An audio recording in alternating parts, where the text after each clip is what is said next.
welcome back to my channel. This is Ruchi and this is 10:30 in the morning and मैं cellular jail के सामने हूँ। Cellular jail बाहर से कुछ इस तरह से दिखाई देती है। आज के टाइम में ये सिर्फ एक टूरिस्ट स्पॉट है, पर एक समय था जब यहाँ पर इंडिया के उन फ्रीडम फाइटर्स को भेजा जाता था जो बगावत किया करते थे, जिसे हम काला पानी की सज़ा के नाम से भी जानते हैं, जिसके नाम से ही लोगों की रूह कांप उठती थी। आज की वीडियो में मैं आपको उसी सेल्युलर जेल को दिखाने वाली हूँ। यदि हो सके तो प्लीज़ इस वीडियो को लास्ट तक ज़रूर देखिएगा। इसीलिए नहीं कि मैं अपनी हर वीडियो में ये बात बोलती हूँ, बल्कि इसीलिए कि इस वीडियो के थ्रू मैं बताना चाहती हूँ और दिखाना चाहती हूँ कि जिस आज़ाद हिंदुस्तान में हम सांस ले रहे हैं वो हमें इन वीर क्रांतिकारियों की बलिदान से मिली है, जिसे शायद हम कहीं ना कहीं भूल चुके हैं। पर उससे पहले कुछ basic information about cellular jail. Cellular jail के टूर का time 8 o'clock in the morning to 4 o'clock in the evening है। जब आप जेल में एंटर करते हैं तो लेफ्ट हैंड पर टिकट काउंटर है, जहां से आपको टिकट बाय करनी होती है, which is 30 rupees per person. पर यदि आप गाइड करते हैं तो accordingly you have to pay. Enter करने के बाद सबसे पहली चीज़ आपको जो देखने को मिलती है वो 2 जगह जलती हुई अखंड ज्योति है, जो हमारे उन शहीदों की याद में आज भी चल रही है जिन्होंने देश के लिए अपनी जान कुर्बान की है। पर काला पानी ही क्यों, जबकि पानी तो यहाँ ब्लू है। एक्चुअली यहाँ से बच के जाने का कोई भी रास्ता नहीं था, और जो वो था थ्रू वाटर, मीलों तक सिर्फ पानी ही पानी। यदि आप निकल भी जाते हैं तो बचकर निकलना पॉसिबल था ही नहीं। सेल्युलर जेल का स्ट्रक्चर कुछ इस तरह से दिखाई देता है, लाइक ऑक्टोपस, जिसमें 7 विंग्स बनाई गई हैं और हर विंग की 3 फ्लोर्स हैं। इसके सेंटर में एक टावर है, हर विंग टावर से कनेक्टेड है। किसी भी विंग से बाहर जाने के लिए आपको टावर तक आना ही पड़ेगा, और ये सिक्योरिटी पर्पज से किया गया था ताकि कोई इजीली बाहर ना निकल सके और सारी ही विंग्स पर नज़र रखी जा सके। ब्रिटिश गवर्नमेंट ने इस जेल को कंस्ट्रक्ट करने का आइडिया 1857 की क्रांति के बाद ही ले लिया था, और फिर 1896 में इस जेल का कंस्ट्रक्शन स्टार्ट हो गया। 1906 में ये विशाल काया कटघरा तैयार हो गया, और यहीं से अंडमान के काले इतिहास का दौर शुरू हुआ। इस जेल की 7 विंग्स में 696 सेल्स हैं, और हर सेल में सिर्फ एक कैदी को रखा जाता था। इसका सिर्फ एक मकसद हुआ करता था कि उन्हें सबसे अलग रखा जाए और वो मिलकर स्वतंत्रता आंदोलन का कोई प्लान ना बना सके। यह अकेलापन उन्हें मेंटली डिस्टर्ब कर दे और अंदर से तोड़ दे, तो ये गवर्नमेंट के अगेंस्ट कोई बगावत का प्लान ना बना सके। और उससे भी ज़्यादा बेशुमार टॉर्चर, उन्हें डेलिबरेटली उनकी कैपेसिटी से ज़्यादा काम दिया जाता था, और उससे पूरा ना कर पाने पर एक्सट्रीम लेवल का टॉर्चर, जिसमें उन्हें महीनों एक चेन से बांध कर रखा जाता था, जिसमें वो लेग्स न स्ट्रेच कर सकते थे और ना फोल्ड कर सकते थे। आप इमेजिन कर सकते हैं कि उनकी लाइफ कैसी रही होगी। नॉर्मली जिस ऑयल मिल को चलाने से ऑयल निकल आता है, उस पर सिर्फ टॉर्चर करने के लिए वो 15 to 20 kg वेट हैंग कर दिया करते थे, और 8 से 10 दिन तक उन्हें खाना नहीं दिया जाता था, और भी बहुत कुछ।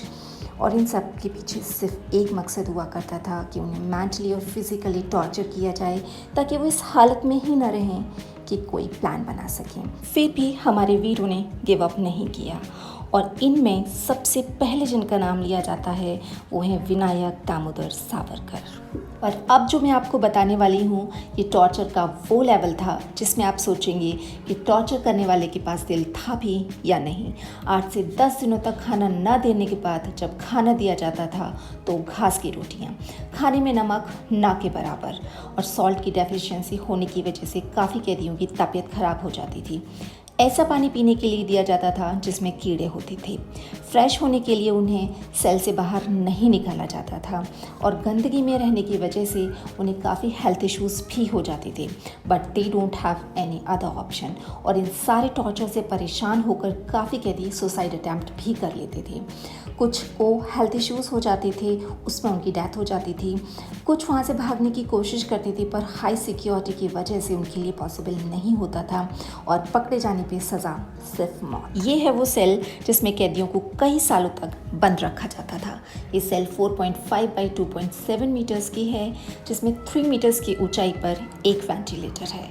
उस टाइम पर न लाइट हुआ करती थी और ना ही कोई ब्लैंकेट या शीट उन्हें दिया जाता था। आज अंडमान डेवलप हो चुका है, पर उस वक्त जंगलों को काट कर जंगलों के बीचों बीच में ये जेल बनाई गई थी। कई तरह के कीड़े सेल में आ जाया करते थे। नाउ यू कैन इमेजिन कि उनकी लाइफ कैसी हुआ करती थी। अब मैं आपको लेके चलती हूँ उन सेल्स में जहाँ पर फांसी से कुछ आवर्स पहले, मतलब हैंग करने से कुछ आवर्स पहले कैदियों को रखा जाता था। ये 4 सेल हैं जहाँ पर कैदियों को रखा जाता था और कहा जाता है कि मरने वाले की हर ख्वाहिश को पूरा किया जाता था। तो ब्रिटिश गवर्नमेंट उस कुछ आवर्स में कैदियों की हर ख्वाहिश को पूरा करती थी। ना कोई टॉर्चर, ना कोई काम, जहाँ से फांसी घर को सीधे देखा जा सकता है। दैट वाइट कलर बिल्डिंग जो आप देख सकते हैं वो फांसी घर है, जो इन चारों सेल से सीधे दिखाई देता है। ये वो प्लेस है जहाँ हैंग करने से पहले लास्ट रिचुअल की जाती थी। यहाँ से उनको सीधे हैंग करने के लिए ले जाया जाता था।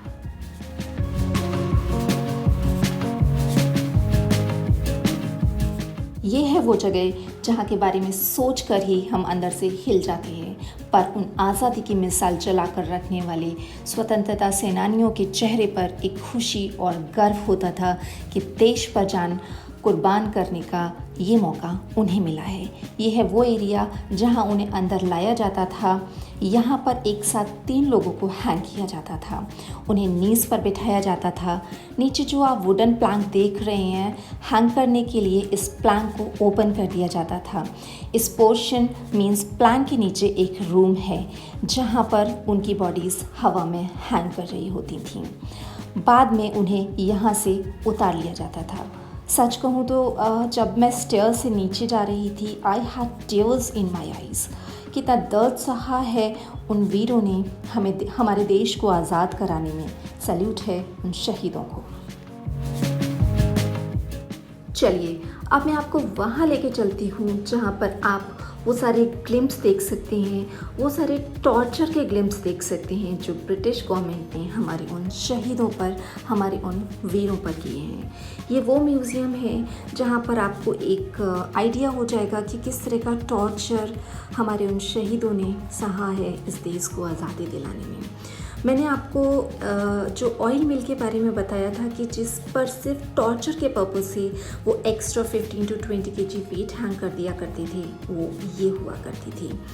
और इसके अलावा जब उनकी कैपेसिटी से ज़्यादा उन्हें काम दिया जाता था और जब वो काम पूरा नहीं कर पाते थे तो उनको काफ़ी तरह से टॉर्चर किया जाता था, ये आप देख सकते हैं।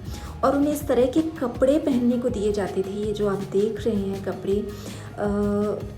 ये बॉडी पर ऑटोमेटिकली इचिंग होना स्टार्ट हो जाती है इस तरह के कपड़ों से, तो वो टाइप के कपड़े वो दिया करते थे। और ये जो मैंने बताया था कि वो चेन में उनको रखा जाता था जिसकी वजह से वो ना पैर फोल्ड कर सकती थी ना स्ट्रेच कर सकती थी। काफ़ी आप देख सकते हैं इसमें वो ना ही पैर को इधर उधर कर सकते हैं ना ही फोल्ड कर सकते हैं। ना डिफ़िकल्ट रहा होगा उनके लिए ये सब। और लास्ट में मैं सिर्फ ये कहना चाहूँगी कि यदि आपको कभी भी अपनी लाइफ में यहाँ आने का मौका मिले तो ज़रूर आइएगा, क्योंकि इन वीरों के दर्द और बलिदान को कुछ शब्दों या कुछ मिनट्स में बयान नहीं किया जा सकता। उनकी ना कोई जाति थी, ना कोई धर्म था, ना वो हिंदू थे, ना वो मुस्लिम्स थे। वो सिर्फ देश पर जान देने वाले सच्चे सिपाही थे। मुझे गर्व है कि मैं ऐसे हिंदुस्तान की बेटी हूँ जहाँ ऐसे वीरों ने जन्म लिया और उनके इस दर्द और बलिदान का 0.01% भी मैं यदि आप तक पहुँचा पाई हूँ और मेरे वीडियो के थ्रू आपके दिल को छू पाई हूँ तो मुझे आपके कमेंट का इंतज़ार रहेगा। जय हिंद, जय भारत।